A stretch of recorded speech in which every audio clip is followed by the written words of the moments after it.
You must have heard that Trump media has established an ETF that will hold Bitcoin directly. So they have disclosed that interest with the SEC.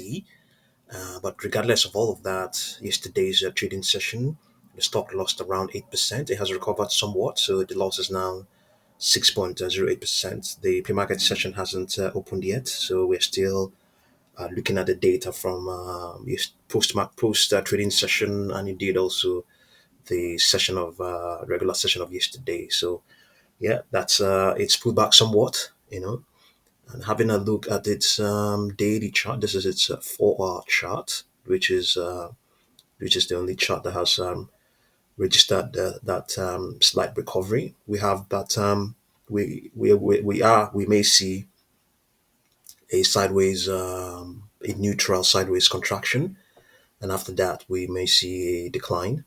And in terms of projections, we have a couple of projections, and all of them are downward projections. We have beginning from the least on this 4-hour chart: 18.57, 19.14, 20.04.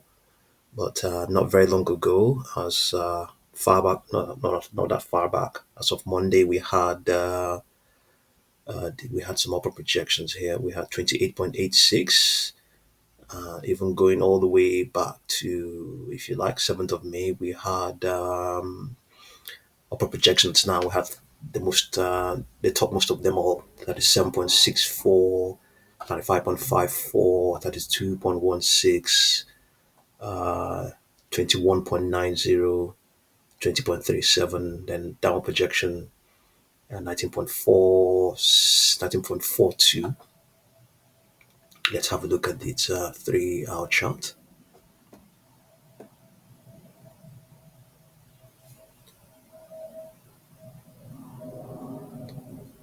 On the 3-hour chart, yeah, we have what looks like,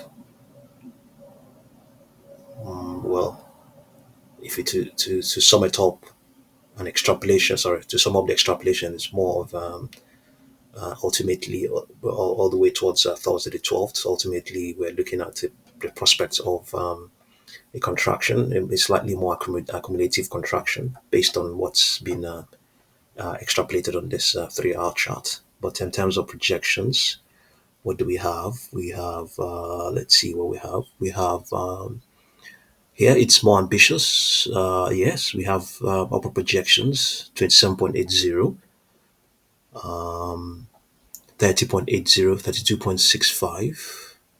Yeah, it's more ambitious here on the 3-hour chart. Let's see what it says on the 2-hour chart. Let's see. On the 2-hour chart, we have pretty much as well, and a an accumulative contraction going all the way towards Thursday, the 12th of June.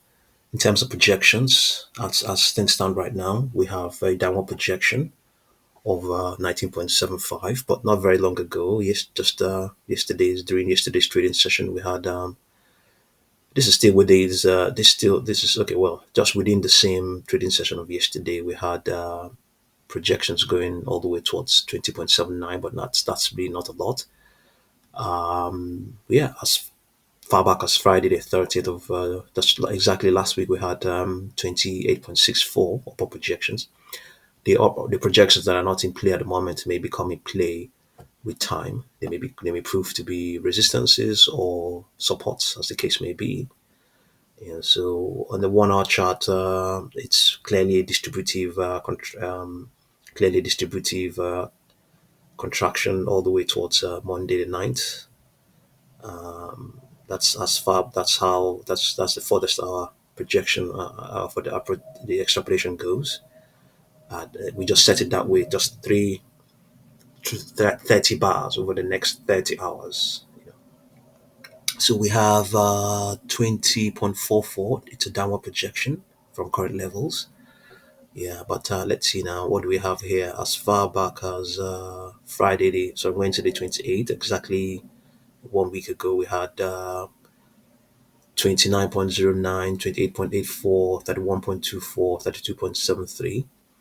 Yeah, Let's quickly have a look at the 1 minute chart and see what we have here. We have, yeah, not really, nothing fantastic as well. Nothing, just slightly above where it's currently trading at right now. Let's look at the 3 minute. Yeah, 3 minute chart. Let's see now. We have, what do we have? Projections 21.39. That's the farthest, that's the highest. 21.34, 20.82. Yeah. So let's come back to the 4 hour chart and get an idea of where it's trading.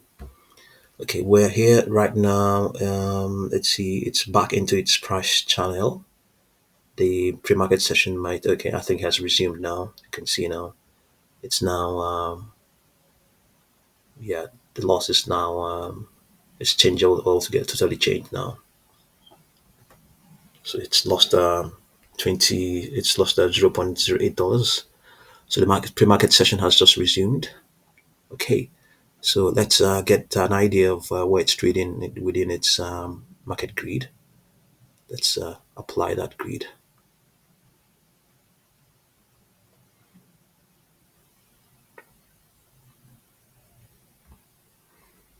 Okay, let's see now. The price is currently 20.05, oh, 20.55. Okay, so it's gained 2.14%. So this is the correct. It's, it's rebounding now slightly. So let's see where it's trading within relative to its price channel. So 20.55. So it's not right inside its resistance zone. And that can be, that's, moving into the resistance zones in as much as it gives you the impression that it's going to meet the resistance, and if it doesn't break that resistance it's going to pull back and all those kind of things. But at the same time as well, it's also exhibiting and giving you the impression that strength is here. It's more assertive in that sense. It's a lot more bullish, it's a lot more positive, so in the same time, at the same time as well, it's also indicating, yes, very well, that maybe you'll be asking, it will raise questions. Does it have enough momentum? Does it have enough strength to break through the grid and test previous highs? But all in all, it's a positive if the stock goes into this sort of levels, and also some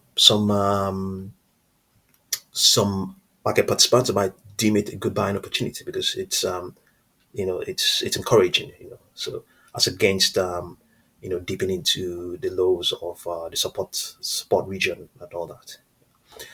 So that's what's going on at the moment. The pre-market session has just opened, and I'll continue to update you. Thank you very much for watching this video.